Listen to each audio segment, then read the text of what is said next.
Airport stress? Step into relaxation with the Platinum Card and get that, wait, am I famous? Treatment. Enjoy complimentary access to over 1,400 airport lounges with the American Express Global Lounge Collection and the Platinum Card. Learn more at americanexpress.com/explore-platinum. Terms apply. Every year, compliance regulations change thousands of times. And every year, ADP makes thousands of seamless platform updates so businesses can focus on everything else, like running their business. Grow stronger with ADP. HR, talent, time, and payroll.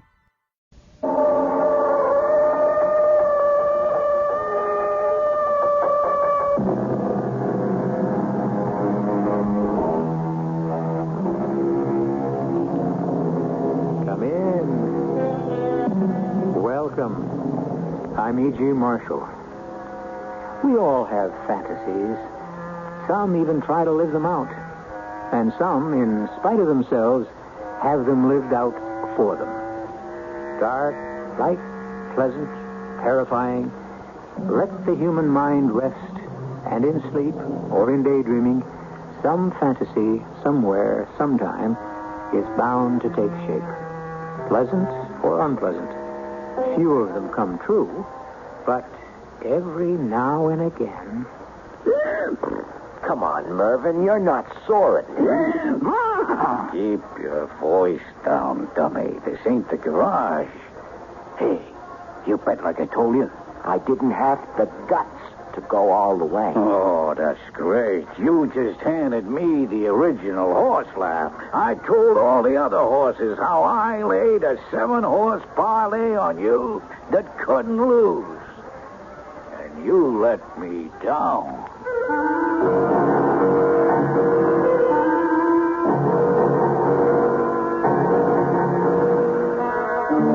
Our mystery drama, Straight from the Horse's Mouth, was written especially for the Mystery Theater by Ian Martin and stars Robert Morse. I'll be back shortly with Act One.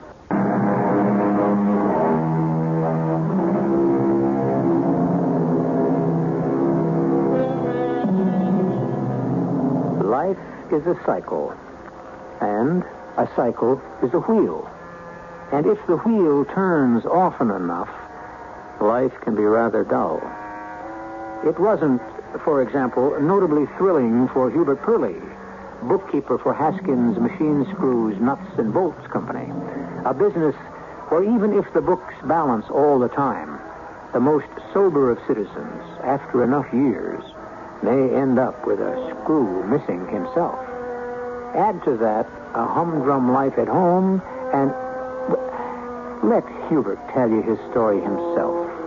Whether you want to buy it or not is your decision.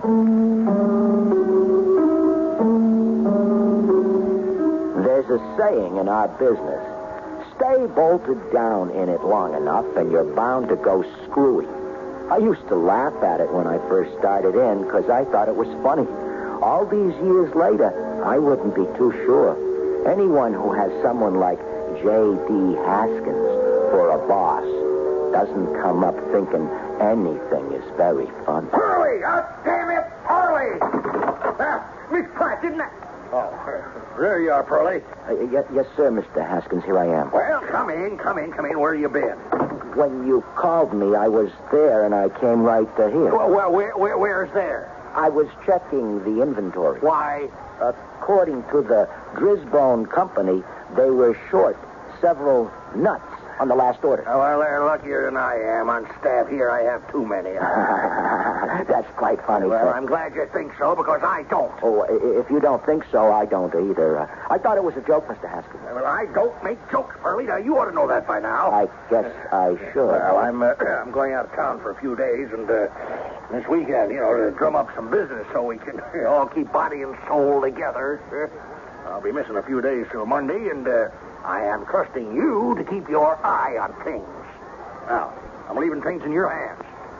You'll take care of the payroll and the bank deposits, huh? Yes, sir. And don't forget that Friday is a holiday. Thank heaven there's someone in this business I can depend on. Well, that's all, Pearlie. I'll see you Monday.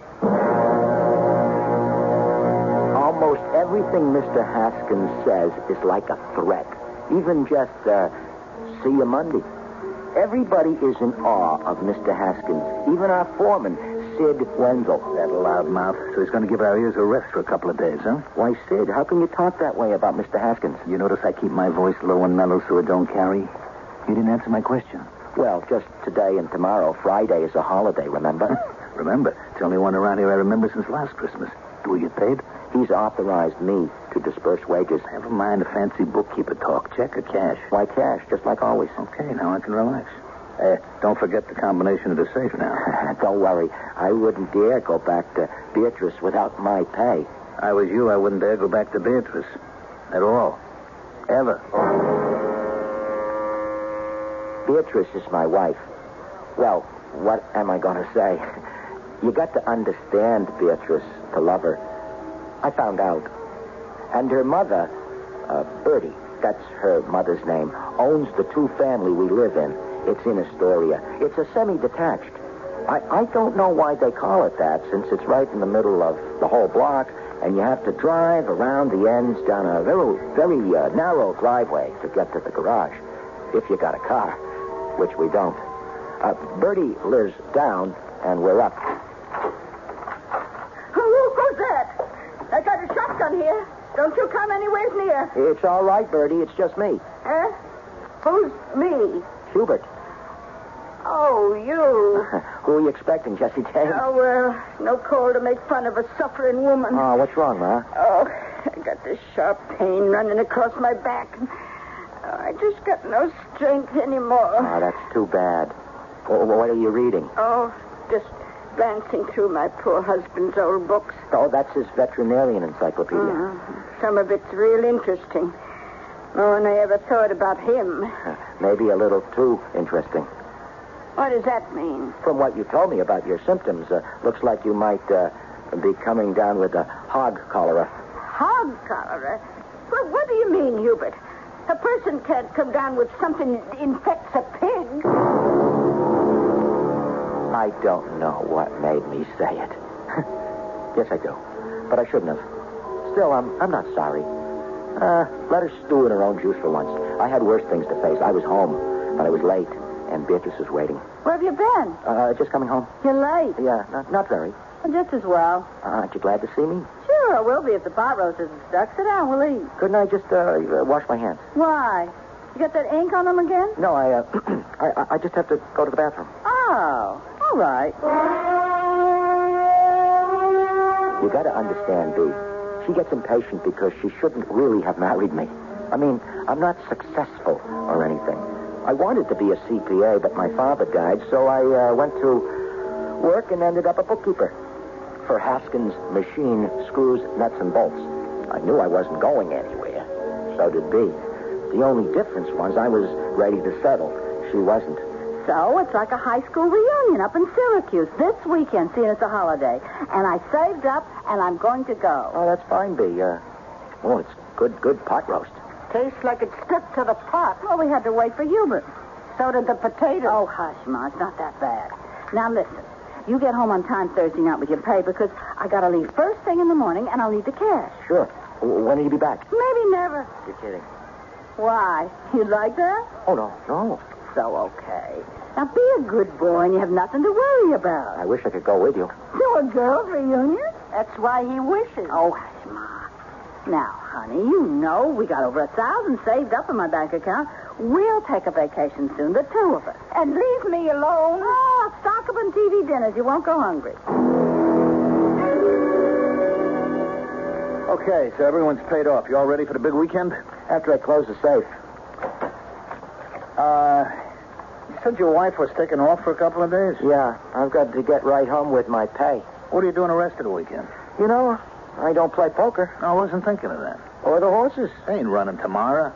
But you used to go for the GGs before you were married. The horses, yeah. That was a million years. B cured me. I wasn't thinking about betting. Well, what then? Did you see the paper this morning? I don't read the racing. No. I meant the story in the journal. What story? Hume Pidgeot died. And today they're selling off all his racing stable. You know, pretty fancy boy went for $750. $750? What are you, crazy? $750,000. You're putting me on. At auction? You said it. And another went for 400 grand, 350, a couple around 300. They were all like that. Boy, I would have loved to see any horses worth that much. Look, I was thinking the auction's still going on tomorrow, and it's open.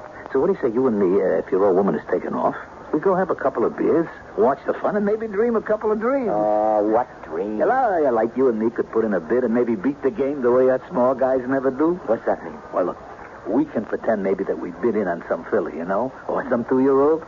Then we have a ball watching the racing results and figure out how we might have become millionaires. What do you say? You want to take a whirl? Might be my only chance. Even my last chance.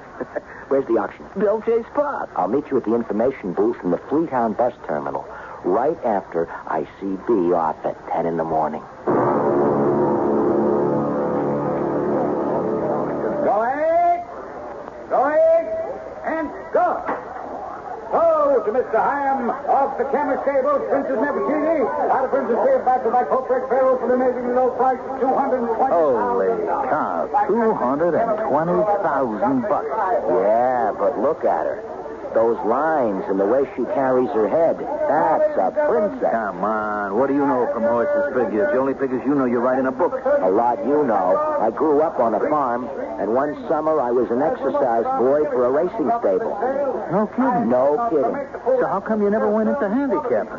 I mean, you know horses, you know figures. How could you lose? I don't know. I married B. Ladies and gentlemen, may I have your attention, please? Your attention to number 333 in your catalog. 333. I wish I had a catalog. Who doesn't? Why? Something about that pony. Well, you got a hunch? But if you will just cash... If I did, what difference? Who could afford him? That's right. I wish I could, though. Well, don't be a jerk. Who needs a horse? More a companion. A buddy you want? Buy a dog. Now, We're gonna number bid. 2, open the bidding on Bourbon. Do I have an opening? What's his name? Merlin, like an omen. Do I have 1,000? Who's Merlin? Didn't you ever see Camelot or read about King Arthur? He was the great magician. A wizard. What, like the Wizard of Oz? Something, yeah. Do I have a bid of 600? I have $500. I have a bid of 500. Do I hear 6? Do I hear 6, gentlemen? Do I... 500? That's an insult. I could see him blush. How could you see a red horse blush? All right. I have 8. I have 8. I have a bid of 8. Who'll give me 9 for this unusual animal? Do I have 9? No one? 875? Come on, horse lovers, you should be ashamed. 850? Take your hand down, Do Hubert. I hear a raise?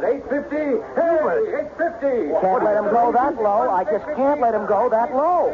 3 times. Going. Go to the gentleman's instructions. Very good. What are you, crazy? You just bought yourself a horse for $850. Oh. What happened? All right. Stand back, everybody. Stand back. He's all right. He just got excited and he fainted.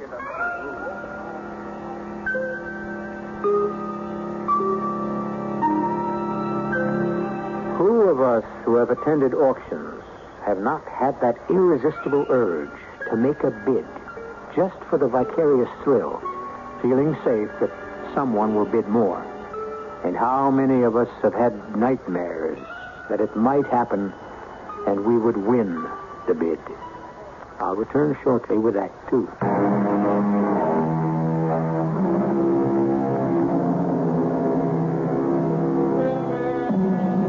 So here is Hubert Purley, bookkeeper, suddenly owner of some 1,200 pounds of horse. But what at the moment is an even more important figure, an ower of $850. Hubert Purley, who has fainted not only from his temerity, but from the sad but certain knowledge that his entire capital is $3.40 and 1 bus token. All right, everybody, all right. It's all under control now. Just give him some room to breathe, huh? Hubert, you okay?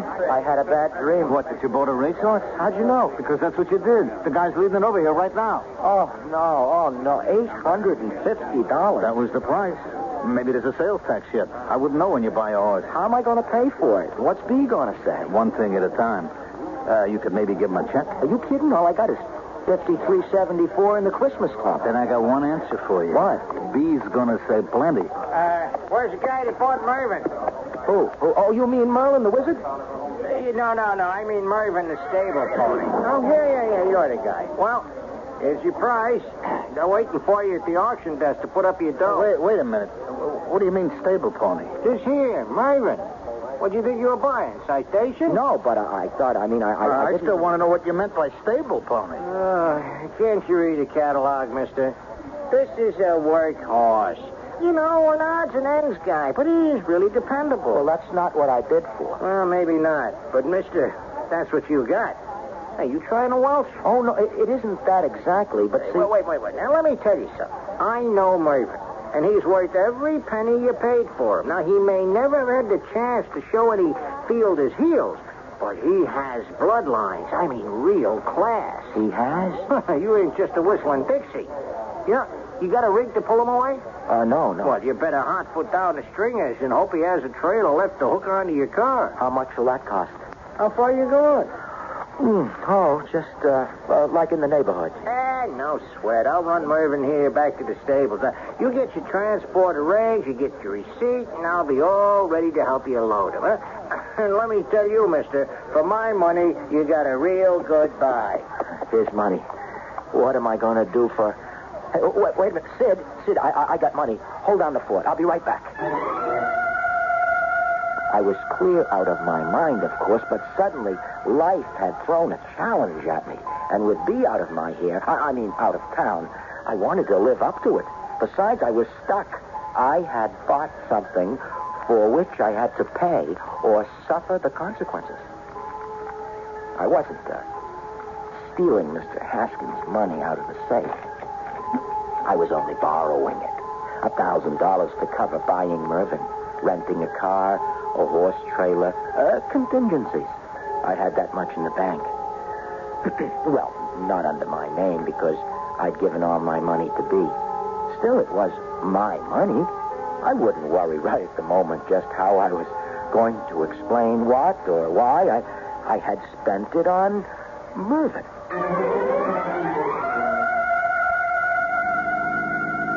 Do you know what you're doing, Hugh? No, just what I got. We're sitting here in a rented car with a horse trailer hooked on, and in that trailer is a horse. Now, what in the hell are you going to do with it? Not it, him. I'm going to put him up in our garage, that's what. He wanted me to clean it out anyway, and we don't have a car. You got to be crazy. I already was. Just do me a favor. Help me get Mervyn settled. Then take back the car and the trailer. It's paid for. I must be crazy, too. Okay. That's the last time I ever drag anyone with me to an auction. I must say, Mervyn seemed to be taking it all in his stride. Honest to Pete, I swear he winked at me. I got the 4x8 plywood panels I used for a picnic cookout table to put on the concrete floor and a bucket to put some oats in. I stacked 2 bales of hay I'd gotten in the corner and spread another over the 2x4s. I kept myself busy, all right, because as long as I didn't have to think what I didn't want to think. How am I going to explain to B about Mervyn? Well, what'd you say? It's all beginning to get to me. I thought I heard you say something. Did you? Hubert? Is that you out there? And what are you doing? No, I was just fixing up the garage, Bertie. Hey, don't let her know you're out here, huh? Hold it down. Okay. But how long do you think you can hide a horse? Well, just till I figure out how to... Holy Toledo. Oh, my goodness. Now I am hearing things. You got someone down there with you, Hubert? You're not drinking beer with one of those men Beatrice doesn't allow in the house. No, I'm not doing that, no. I suppose the moment my daughter's back is turned, you'll have that Sid Wenzel back again. No, Bertie, honest. None of the guys come around anymore. I'm the only one. The only guy down here, that's all. I'm fixing up the garage. Well, just remember, dinner at 6 sharp. I don't want to miss any of my shows. Who's that old bag? That's my mother. No. You didn't say that. You mean you don't like an old battle axe like that? It isn't that. Oh, no. Now, on top of everything, I'll have to go to a psychiatrist. B could never live that down. What are you talking about? What are you talking for? You're a horse. Horses aren't supposed to talk. Well, I ain't no ordinary horse. I don't believe it. I just do not believe it. Here I am talking to a horse. But worse than that, the horse is talking to me. Hey, what are you, a snob? Look, Mervyn, I've got to get out of here, okay? What's the matter? I say something wrong? Just the fact you're saying anything, that's wrong. Would you excuse me a minute? Sure, it's your house. Only, don't be gone too long, huh? No, I'll try not. I mean, you comfortable enough? Well, yeah. Well, just as soon as it gets dark, we could maybe take a walk. Yeah, just don't take too long. I ain't no elk, you know. I don't know how I got through the next 36 hours or so. You ever tried to hide a horse in an area like Astoria? Especially with nosy neighbors? I gotta say, Mervyn cooperated. He was used to early hours, and he kept real quiet during the day. And a couple of nights, we took nice long walks. Once I got over the first shock of his talking, I got used to him. And I must say, he was the first real close friend I had in a long time. He was a good listener. So by the time Dee got back, I knew he was at home and happy, and I was ready to fight to keep him. So, you enjoyed your weekend? Well, you know, Ma. It was interesting to see the old class. Of course, the successful ones didn't show up, just as run-of-the-mill. Why don't you ask her what she means by that, Hubert? I don't know what you mean, Bertie. Oh, you know what she means. She means my classmates who married well. Oh, like you didn't? I didn't say that. What did you say? I'm not arguing. I just say it was interesting. I wouldn't have missed it for anything. A special time. So, what went on here while I was gone? Nothing.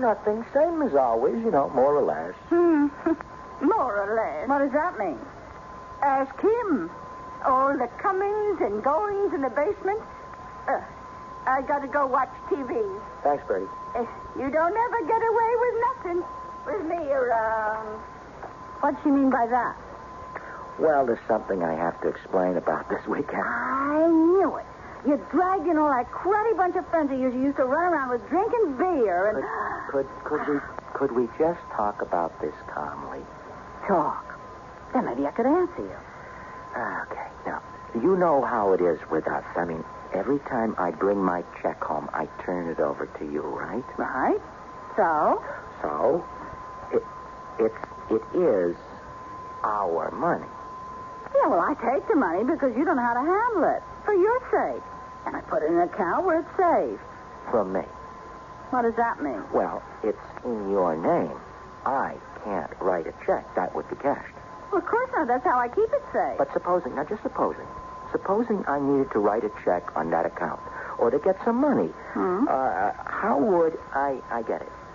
You just ask me. Then would you give it to me? Well, it depends for what. Well, maybe you better come downstairs and meet our non-paying guest. I mean, sooner or later, you've got to anyway. I'd rather it was me that showed you than Bertie or someone else. It ain't the sort of thing you could keep secret too long.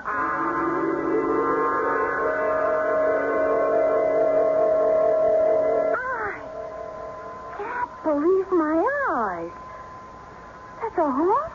Well, strictly speaking, he's a pony. His name is Mervyn. Well, I don't care what he is or what his name is. But I wanted to introduce you. Introduce me to an animal? You soft in the head? Mervyn, I'd love to have you say hello to my wife. This is my wife. Mervyn? You have been drinking. Hubert, you know what you're doing? It's just trying to have Mervyn say hello to you. No, I want that dirty, smelly animal out of my mother's house by tomorrow morning. Now, just a moment. There's some problem. Like what? Well, like I bought Mervyn for $850. And yes, it cost pretty near $1,000 with transport, hay, and all like that to bring him home. What did you use for money? Well, yes, money. I borrowed it from the machine screw, nut, and bolt factory. $1,000. But I have to have it back there first thing Monday, tomorrow morning. And where are you going to get it? What, you have more than that in the savings bank. And you expect me to give it to you? It's my money. I gave it to you. To invest, to take care of. Right. So Mervyn's an investment I made. I need it for him. I'm not going to give it to you. If you don't I'm going to jail. Oh, Gilbert, I can't believe you. I can't leave you alone for a minute, but you get into trouble. I didn't mean to, but Mervyn was in trouble, too. He needed a home. Right, Mervyn? What are you looking at that dumb horse for? You expect him to speak up for you? I thought maybe... I think maybe you don't think. Oh, okay, we'll go to the bank tomorrow and draw enough to cover whatever you stole. Borrow. What you took from your boss. Then we'll get rid of Mervyn or whatever his name is. I can't keep him? For what? He's a friend. We're companions, like. I'll give you a choice, Hubert. Me or that mangy horse. Now, don't stretch your brain. Just remember, at least me you can talk to. Don't feel too bad, Hubert. She don't know I can talk. Let me tell you something, Mervyn. I think you're a great guy, but you got your limits, too.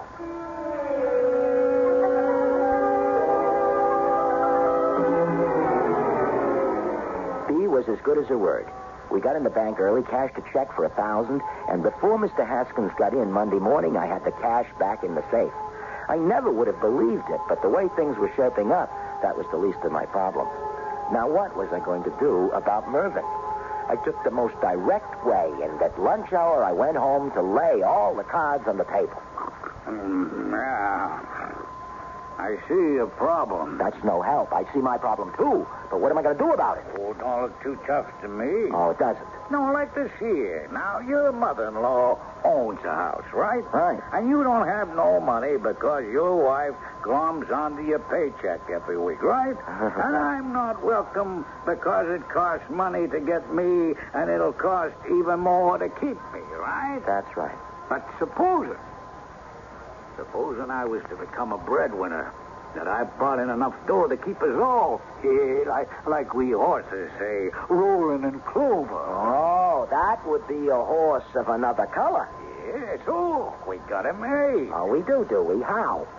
I'm gonna handicap the races for you. Better than that, I'll tell you the winner. Or, how to find out who's gonna win. You could do that? Cubo pal.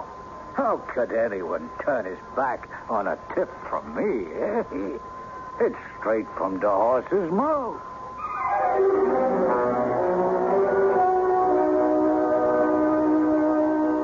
So, Mervyn has suddenly turned from a liability to an asset. And what an asset. The possibilities beggar the imagination. Mervyn could turn out to be of more worth than Aladdin's magic lamp or the genie in the bottle. We'll soon find out when I return with Act 3.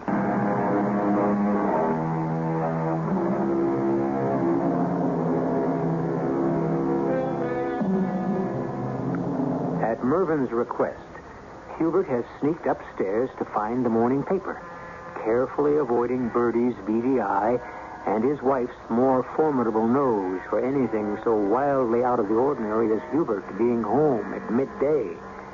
Now, both horse and man are glued to the entries for that afternoon at Aquamont Racetrack. So, read them out to me, Hubert.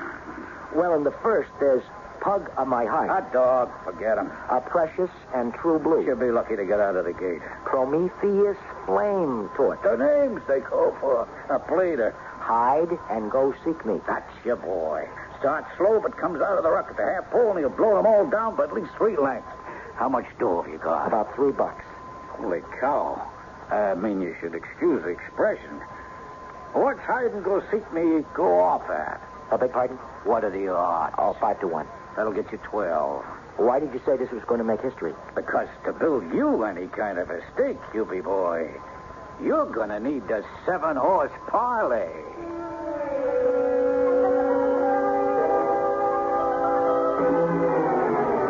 Oh, you got it all straight, huh? I guess. First race, I bet $2 on Hide and Go Seek Me to win. That gives me 12. Second race, I bet the 12 on Princess Handmaiden at 14 to 1. That brings me a 180. Third, I go to the paddock. Oh, that's right. And look for the horse with the blue and gold silks up. As he passes you, you say, Marvin sent me, right? Then you tell him the name of the 3 horses I give you already. When you name the right one, he's going to give you a big wink, and you know the fix is in. That's the horse you bet. I got it written down. Fourth and fifth and sixth. What's the matter? Well, you know how it is. I ain't been around the stables a few days. Now I ain't on the inside like usual, so maybe you should spread your bet. No. With you, let's make it simple. Pick any one of the three to show. It's a hedge, but you couldn't lose. And it'll hold your stake, even build it a little.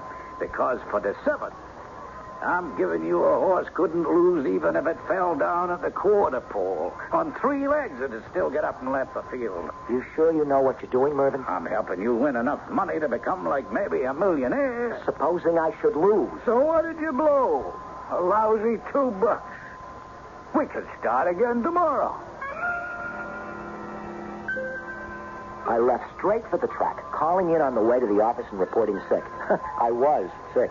Sick with fear, anticipation, dread, and a kind of wild excitement I'd never had in my life. If Mervyn was right, and even accounting for the 3 races he couldn't figure exactly, with a $2 bet I stood to come home with, $500,000 to $1 million. I want to tell you, that turned my blood to water.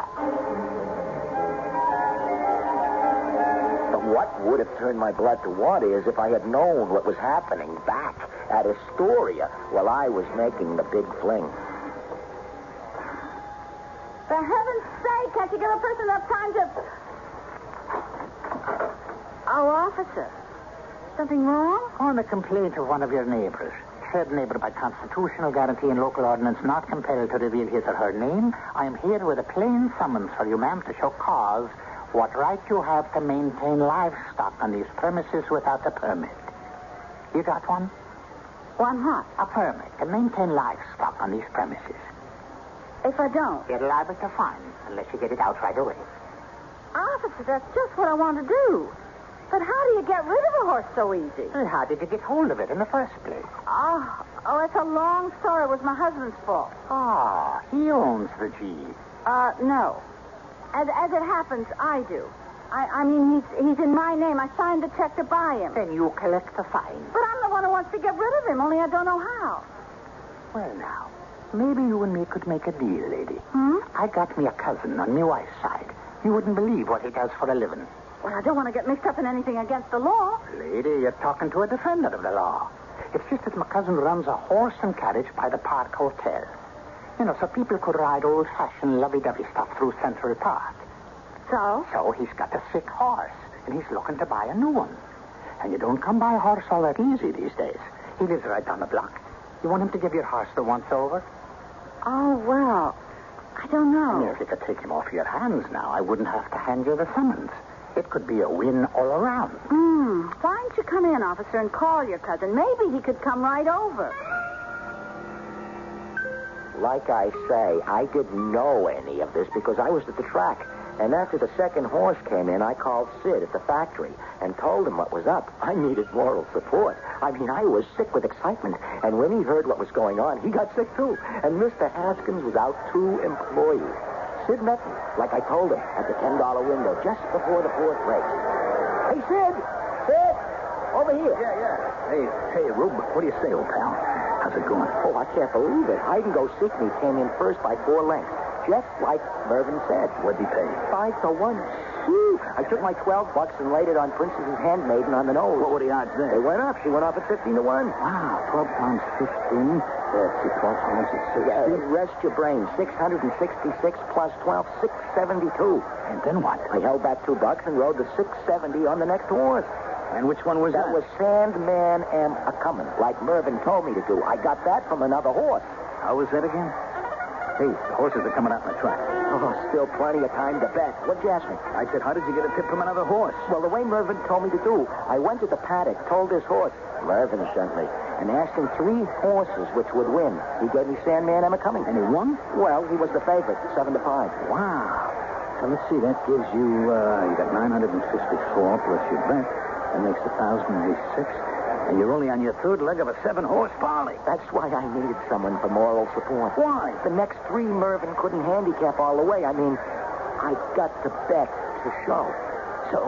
Even a horse could be wrong, and I could blow all I made. Right now, I'm even with the game. Yeah.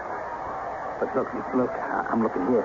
If all 3 horses show, You figure to come out with at least $2,000. And the seventh race is at 90-1. You could become an instant millionaire. That's what's making me nervous. I mean, like, the first time. What are you talking? I mean, quit while I'm even. Like, tomorrow is another day, and Mervyn could handicap that for me, and I could get rich by easy stages. I don't know what it's... I'm superstitious, mate. Oh, you're yellow. Okay, all right. Wouldn't you be? I mean, in my place? I'm going to shut up. If I said go ahead and anything went wrong, leave me out of it. It's your decision. So I didn't have the guts. I mean, would you? I sat there like I was turned to stone and watched the last 4 races. All the horses Mervyn gave me won, placed or was show. And in the 7th, you know, the long shot ran away with the field? I could have been a millionaire. But at least I had my first $2 and nearly 1,100 profit, and some of it shitting me blue on some beers, and then I went home. I'd called in sick to the office. I was sick, but I'd no idea just how really sick I was going to be. Well, I'd sure like to know where you've been, Hugh. Phew, with a breath that's enough to knock over a horse. Don't mention the horses to me. Where are you going? Your dinner's burning up in the I stove. couldn't eat the way I feel. I'm going downstairs to see Mervyn. He's going downstairs to see Mervyn. Oh, my, isn't that a caution? He's going to see his boyfriend. What is that? What does that mean, Bertie? You finally blown your cork? If you think anyone's crazy around here, we all know who's the only one. You, talking to a horse. Who said I talked to a horse? You be? Well, I saw you trying to, and Bertie told me you were mumbling away down there talking to either the horse or yourself. Which doesn't make much difference.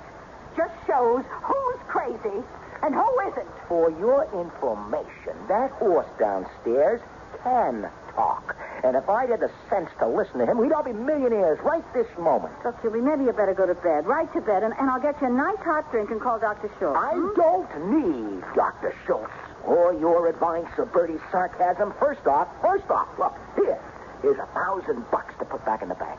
Where did you get that? At the racetrack, from one $2 bet, parlayed through 3 winners Mervyn gave me. If the both of you had only left me any guts, I'd have gone all the way and let him make us rich. I'm going right now to apologize to him. Wait a minute. Are you serious what you're saying? Today, that horse in our cellar could have made us millionaires. I didn't have the sense to listen to him, but you can bet your life I will not close my ears twice. Hold it, Hubert. No, ma'am. This is important. There's no sense going down there. Why? Mervyn isn't there anymore. Well, I just wanted to stay out of trouble with the police. So I sold him. I called in sick again and headed into New York. 59th Street, just north of the plaza where all the carriages, rigs, and the tourists ride through Central Park and wait for business. It didn't take me long to find Mervyn. He was hitched up to a red and yellow hansom cab and chewing contentedly on a bucket of oats. His driver was off talking to some companion, so I could speak up quiet and say, "Hey, Mervyn. Come on, Mervyn. You're not sore at me." Keep your voice down, dummy. This ain't the garage. Don't you want to come back? Tell you the truth? No. You sore at me? I ain't sore at nobody. The story just wasn't my bag, is all. You mean you like where you are? Sure. Easy work. Stroll through the park with the birds singing every now and again. Companionship. I mean, my own kind of people. And a lot of horse talk in between jobs. And a stable with my own kind of facilities. Sure. That suits me fine. Hey, are you in the box? You bet like I told you. Well, no, I sort of, I dropped out. I didn't have the guts to go all the way. You want to make me sick? Well, I was telling all the other horses how I laid a 7-horse parlay on you. And you let me down. Oh, I wouldn't next time. You'll be pally, there ain't no next time. Anyone follows the G's knows that. For most, there ain't even a first time. So it's like marriage. You gotta figure our philosophies don't mix. Better you go your way, and I go mine. You wouldn't come back to Astoria? Hey, watch it, that crazy kid on the motorcycle. Shoot!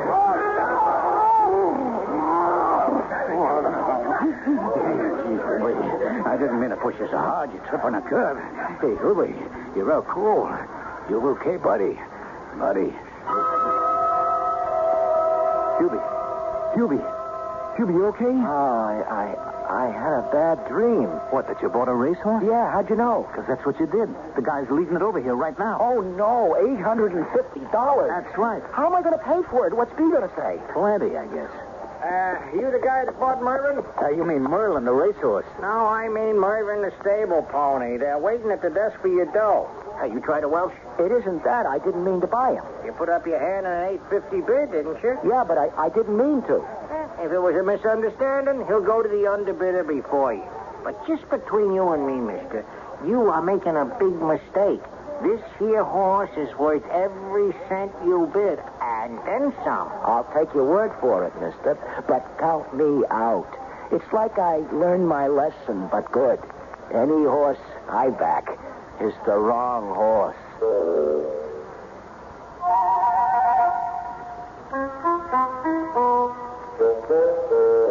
It would be nice to think that someone, Hubert Purley or you or I or any other such deserving soul, could get rich overnight. Any way at all, including backing the horses.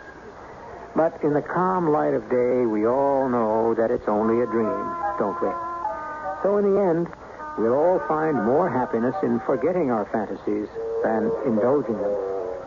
Still, that doesn't have to stop us from dreaming, does it? I'll be back shortly.